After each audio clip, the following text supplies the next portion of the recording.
তোমরা সবাই কেমন আছো? আশা করি খুব ভালো আছো। শুভ রথযাত্রা। আজকে রথ এবং তার সঙ্গে ছিল আমার প্রিয় বান্ধবী ছেলের অন্নপ্রাশন।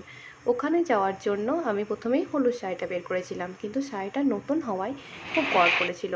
এত গরমে পরা সম্ভব ছিল না। তারপর আমি এই লাল শাড়িটা বের করলাম এবং তার সঙ্গে ম্যাচিং ব্লাউজ ও আমার জুয়েলারিগুলো বের করে নিলাম। একবার ছাদে গেছিলাম, গিয়ে দেখলাম আকাশে প্রচণ্ড মেঘ লেগেছে। বৃষ্টি হবে কিনা জানি না, কিন্তু গরম খুব। তারপর আর কি, আমি রুমে চলে এলাম। এবার রেডি হওয়া শুরু করলাম।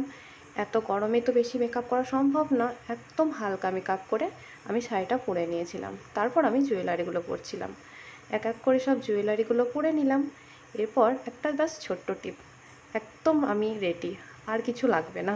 দেখো তোমরা সবাই আমাকে কেমন লাগছে। এই যে আমার মেয়েও চলে এসেছে, ওরকে আমি রেডি করে দিলাম। ওর নাচ ছিল, ও নাচতে ভীষণ ভালোবাসে। তো ব্যাস, তারপর আমরা একটু ভিডিও করে নিলাম। এবার আমরা দুজনে বেরিয়ে পড়বো, যেহেতু বাড়ির খুব কাছেই ছিল, তো আমরা হাঁটতে হাঁটতে গেছিলাম। এই যে আমরা পৌঁছে গেছি, আমার এই বান্ধবীর ছেলের অন্নপ্রাশন ছিল। আজকের মতো ব্লগটা তাহলে এখানেই শেষ করছি। কেমন লাগলো সবাই অবশ্যই জানিও, এবং ভালো লাগলে আমার চ্যানেলটিকে সাবস্ক্রাইব করে দিও।